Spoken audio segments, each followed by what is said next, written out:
గ్రామాలు అవ్వాలి. కానీ దానికి చాలా కష్టసాధ్యమైంది ఏంటంటే, ఒకటి గ్రామాలు, పంచాయతీలు రాజకీయాల్లో కూరుకుపోయినాయి, లేదంటే వర్గపోరులో కూరుకుపోయినాయి, లేదంటే కులాల మధ్య కూరుకుపోయినాయి. వీటన్నిటినీ అధిగమించి ముందుకు వెళ్ళాలి అంటే ఖచ్చితంగా మనం ఇర్రెస్పెక్ట్ ఆఫ్ ద పార్టీస్. అందుకే రాగానే 10,000 కానీ 25,000 కానీ మన జాతీయ దినోత్సవానికి కావచ్చు, లేదంటే మన రిపబ్లిక్ డే కావచ్చు, ఇర్రెస్పెక్టివ్ అక్కడ కూటమికి సంబంధించిన సర్పంచ్లే లేరు. దాదాపు 70-80% దగ్గర. ఎందుకు ఆ భరోసా ఇవ్వడానికి మేము ప్రయత్నం చేసామంటే, it's irrespective of politics, irrespective of political benefit, irrespective of whether NDA is there or not. అక్కడ తెలుగుదేశం ఉందా, లేదంటే భారతీయ జనతా పార్టీ ఉందా, జనసేన అని కాదు, ఏ పార్టీకి సంబంధించిన గ్రామం మటుకు గ్రామం. అది పంచాయతీ. ఆ పంచాయతీ సర్పంచ్కి ఇవ్వాల్సిన మర్యాద కానీ, ఎంపీపీలకు ఇవ్వాల్సిన మర్యాద కానీ, ఎంపీటీసీలకు ఇవ్వాల్సిన మర్యాద కానీ, జెడ్పీటీసీలకు ఇవ్వాల్సిన మర్యాద ఇర్రెస్పెక్ట్ ఆఫ్ ద పార్టీలకి అతీతంగా అది ఇవ్వడానికి మేము సంసిద్ధంగా ఉన్నాం. అదే మేము చూపిస్తూ ఉన్నాం ఇక్కడ దాకా. సో మేము దాంట్లో భాగంగానే ఈ రోజున ఈ గ్రామస్థాయిని, గ్రామాలను బలోపేతం చేయాలి. పంచాయతీరాజ్ వ్యవస్థని గత ప్రభుత్వం పూర్తిగా నిర్లక్ష్యం చేసిన దాన్ని తిరిగి దాన్ని ఆ నిర్లక్ష్య ధోరణి నుంచి కాపాడాలి. తీసుకోవాల్సిన నిర్ణయాలన్నింటినీ కూడా ఇవాళ గత ప్రభుత్వం వాళ్ళు రావాల్సిన నిధుల్ని అన్ని నిర్వీర్యం చేసేసింది. తీసుకోవాల్సిన నిర్ణయాలన్నింటినీ నిర్వీర్యం చేసింది. 15వ ఆర్థిక సంఘం ద్వారా మంజూరైన నిధుల్ని సమర్థవంతంగా పంచాయతీలకు వినియోగించలేకపోయారు. అయితే మన ప్రభుత్వం వచ్చిన తర్వాత సకాలంలోనే 1,121 కోట్ల రూపాయలు నేరుగా పంచాయతీలకి బడ్జెట్ విడుదలలో ఉత్తర్వులు జారీ చేయడం జరిగింది. మన ప్రభుత్వం వచ్చిన రోజు నుండి ప్రతి అడుగు పంచాయతీలని బలోపేతం చేసే దిశగానే మనం ముందుకెళ్తా ఉన్నాం. సర్పంచుల ఆత్మగౌరవాన్ని పెంపొందించింది. ఇందాక చెప్పినట్టుగా జాతీయ పండుగలైనటువంటి స్వాతంత్ర మరియు గణతంత్ర దినోత్సవాల నిర్వహణకు మంజూరు చేసిన నిధుల్ని 100 నుండి 10,000కి మరియు 250 నుండి 25,000కి పెంచాం. మునుపటి ప్రభుత్వంలో ఉపాధి హామీ పథకం కింద గ్రామ అభివృద్ధిలో ఎలాంటి నిర్ణయాలు తీసుకున్నారు, ఎలాంటి పనులు జరుగుతున్నాయనే దానిపైన స్పష్టత ఉండేది కాదు. కానీ మన ప్రభుత్వం రాగానే ఉపాధి హామీ పథకాన్ని పారదర్శకంగా అమలు చేస్తూ సోషల్ ఆడిట్స్ చాలా సమర్థవంతంగా నిర్వహించడం జరిగింది. ఇప్పటి వరకు ఉపాధి హామీ పథకం కింద 46,94,000 కుటుంబాలకు చెందిన 75,23,000 మంది ఉపాధి ఇక్కడ కూలీ అని రాశారు. నాకు ఈ పదం కొంచెం ఇబ్బందిగా ఉంది. అంటే వేజ్ సీకర్స్ అది ఇంగ్లీష్, నేను అనేది శ్రామికులు అనే పడదాం, లేదంటే నేను దీనికి ఒక పదం పట్టుకున్నాం. దీనికి అంటే గ్రామ వికాస నరేగా శ్రామికులు అనే పదం నాకు ఇష్టంగా అనిపించలేదు. పల్లెల్ని నిర్మించే కార్మికులు, లేదంటే గౌరవం ఇవ్వాలి, అంతేగాని ఏదో ఉపాధి మన కూలీ ఇస్తున్నాం డబ్బులు వెళ్ళిపోయిన అలా ఉంది. అందుకని దయచేసి దీన్ని ఒకసారి, ఎందుకంటే పిఆర్ డిపార్ట్మెంట్లో లేదంటే న్యూస్ పేపర్స్లో అన్నిటి కూడా ఉపాధి హామీ కూలీ అంటే కూలీ అనే పదం బ్రిటిష్ వాళ్ళ నుంచి వచ్చింది. మనల్ని, భారతీయుల్ని, చైనీస్ని బయట తోటలు పనిచేయడానికి అది చాలా డిరగేటరీ టర్మ్. అందుకని దయచేసి ఆ పదం మనం వాడద్దు. అందరినీ మార్చలేం, కానీ దయచేసి ఈ పదం ఆ పంచాయతీరాజ్ ప్రిన్సిపల్ సెక్రటరీ గారికి, ఉన్నతాధికారులకు కూడా నా విజ్ఞాపన. ఇంకొక కొత్త పదం ఏదైనా పట్టుకుని నరేగా శ్రామికులను అనండి, లేదంటే గ్రామ వికాస శ్రామికులు అనండి. శ్రామికుడు అనే పదం వాడండి దయచేసి. అందుకని ఈ ఉపాధి హామీ కింద గ్రామాభివృద్ధికి ఎలాంటి మనకి ఈ ఉపాధి శ్రామికులకి వారి సొంత గ్రామాల్లో ఉపాధిని కల్పించాం.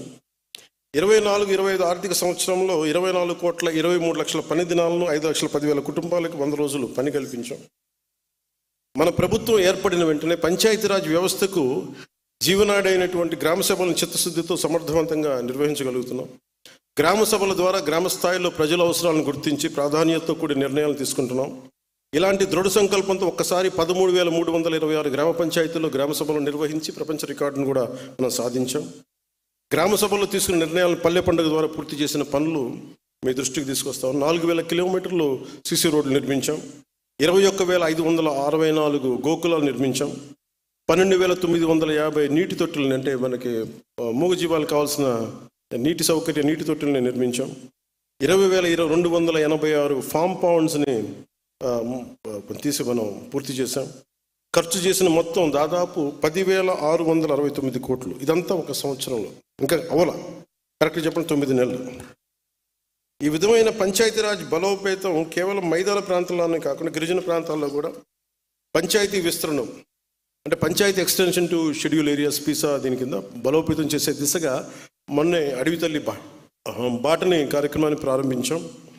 ఇందులో భాగంగా 1,005 కోట్లతోటి 601 అనుసంధానం లేని పర్టికులర్లీ వల్నరబుల్ ట్రైబల్ గ్రూప్స్ హ్యాబిటేషన్స్కు 1,069 కిలోమీటర్ల రోడ్లని కుటుంబ ప్రభుత్వం నారా చంద్రబాబు గారి నాయకత్వంలో మన ప్రధానమంత్రి నరేంద్ర మోదీ గారి సహకారంతో 1,069 కిలోమీటర్ల రోడ్డును కూటమి ప్రభుత్వం మంజూరు చేసింది. పంచాయతీరాజ్ వ్యవస్థల్లో పరిపాలనాపరమైన పునర్నిర్మాణం, ఇతర సంస్కరణలు తీసుకురావటం, డివిజన్ లెవెల్ డెవలప్మెంట్ ఆఫీసర్ పోస్టులని బలోపేతం, పరిపాలన పునర్వ్యవస్థీకరణ చేయడం జరిగింది. చాలా సమర్థవంతంగా సంస్కరణలు తీసుకొస్తున్నాం. అంటే చాలా కొన్ని ఏమో ఇబ్బందికరంగా ఉన్నాయి, కొన్ని ఒక ఆర్డర్లో లేవు. అందుకని ప్రత్యేకించి పంచాయతీరాజ్ బాగు కోరుకున్న చాలామంది వెంకటకృష్ణ గారు లాంటి అధికారులు కానీ, శశిభూషణ్ గారు లాంటి మన ఉన్నత అధికారులు కానీ వీళ్ళందరూ కూడా ఇది సమర్థవంతంగా తీసుకెళ్లి క్యాబినెట్ దాకా అప్రూవల్ కూడా జరిగింది. So it will be more transparent and more effective in future. Panchayati Raj is going to be the most effective department in the Andhra Pradesh state.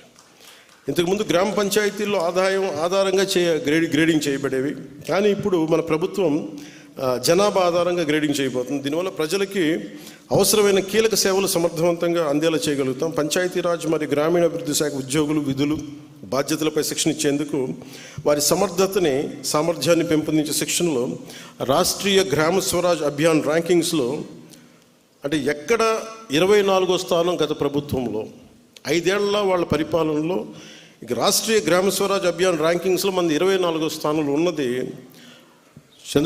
గౌరవ ముఖ్యమంత్రి శ్రీ నారా చంద్రబాబు నాయుడు గారి నాయకత్వంలో గౌరవ ప్రధానమంత్రి శ్రీ నరేంద్ర మోదీ గారి నాయకత్వంలో మన రాష్ట్రం 24వ స్థానం నుంచి 9 నెలల్లో 2వ స్థానానికి తీసుకొచ్చాం. అంటే చిత్తశుద్ధి కనుక ఉంటే అత్యంత తక్కువ సమయంలో చేయగలం అనడానికి ఇదే నిదర్శనం. మన ప్రభుత్వం తీసుకొస్తున్నటువంటి సంస్కరణలు మరియు ఇతర చర్యలు ద్వారా ప్రేరణ పొంది గ్రామ పంచాయతీలు కూడా ఇప్పటి వరకు గత ప్రభుత్వం దాదాపు అయితే ఇంకా 600 కోట్లకి తక్కువ అనుకుంటా మనం వాళ్ళు ఇంటి పన్ను వసూలు చేయడం జరిగింది. కానీ మనం రాగానే 800 కోట్లు ఇంటి పన్ను వసూలు చేయడం జరిగింది. ఎవరిని ఇబ్బంది పెట్టకుండా స్వచ్ఛందంగా జస్ట్ వాళ్ళు ఇష్టపడి బాధ్యత ట్యాక్స్ కడితే 35% పెంచాం. ఇదే స్ఫూర్తిని కొనసాగిస్తూ పంచాయతీరాజ్ సంస్థల మరియు అటవీ శాఖ కలిపిన ప్రతి గ్రామ పంచాయతీల్లో కలుపు మొక్కల పెంపకం చేయాలని ప్రణాళిక సిద్ధం చేస్తా ఉన్నాం. ఇది ఎందుకు వచ్చింది నాకంటే రివ్యూ మీటింగ్స్లో దాదాపు కొన్ని వేలాది కోట్లు, దాదాపు 20,000 కోట్ల రూపాయలు మనం కలపని దిగుమతి చేసుకుంటుంది భారతదేశం. మన ఆంధ్రప్రదేశ్ కంటే చిన్న దేశాలు అవన్నీ. ఆంధ్రప్రదేశ్లో 4వ వంతుండే దేశాలు, 5వ వంతుండే దేశాలు ఎగుమతులు అంత డబ్బులు సంపాదించడం, మనకింత ఖాళీ భూమి ఉండి అన్నీ మనం బాధ్యత లేకుండా మనం వదిలేస్తున్నాం సహజ వనరులని. ఇవన్నీ దృష్టిలో పెట్టుకొని అసలు భారతదేశానికి విదేశ మారక ద్రవ్యం భారం తగ్గించాలంటే ముందు మనం కలపని ఇంపోర్ట్ చేయడం తగ్గించగలిగితే మనం ఎక్స్పోర్ట్ చేసే స్థాయిలోకి వెళ్ళాలని ఒక ప్రత్యేకంగా ఒక ప్రణాళిక సిద్ధం చేసి దాన్ని తెలియజేస్తే ఈ రోజున త్వరలోనే ప్రతి గ్రామం కూడా ఒకటి వాతావరణంలో మన పచ్చదనం పెరుగుద్ది చూడటానికి, 2 వాతావరణంలో ఉష్ణోగ్రత తగ్గుద్ది. అలాగే అది భవిష్యత్తులో మనకి చాలా అద్భుతమైన ఆదాయం కొంత మనకు రాబోతుంది. అందుకని అలాగే వుడ్ సప్లై కావాల్సిన కలపకు కావాల్సిన మొక్కల పెంపకాన్ని మేము సిద్ధం చేస్తున్నాం. దాదాపు 20,000 కోట్ల విలువైన కలపని మనం తగ్గించుకున్నామంటే 20,000 కోట్ల రూపాయలు మనం సాధించగలం, అంటే మనం ఎక్స్పోర్ట్ చేయగలం. అందుకని ఇక్కడున్న సర్పంచ్లు కానీ, ఎంపీటీఓలు కానీ, మీరు ఎంపీటీసీలు కానీ, ఎంపీపీలు కానీ, జెడ్పీటీసీలు కానీ మీరు ఈ విధంగా ఆలోచించగలిగితే, మీరు సహకరించగలిగితే దాదాపు మీరు ఊహించుకోండి 20,000 కోట్ల రూపాయలు. నేను 2000 ఇంకొక 15 సంవత్సరాలకి మనకు 20,000 కోట్ల రూపాయల సంపాదన ఉంటుంది జస్ట్ కేవలం కలప ద్వారా ఒకటే. సో అందుకని దీన్ని ఒకసారి మీరు దృష్టిలో పెట్టి మీ సహకారం కావాలని మనస్ఫూర్తిగా కోరుకుంటాను. అలాగే అంతిమ లక్ష్యం గ్రామ పంచాయతీలను ఆర్థిక మరియు పరిపాలనా స్వావలంబన కలిగిస్తుంది. అంటే ఎవరి మీద ఆధారపడకుండా స్వయం ప్రతిపత్తి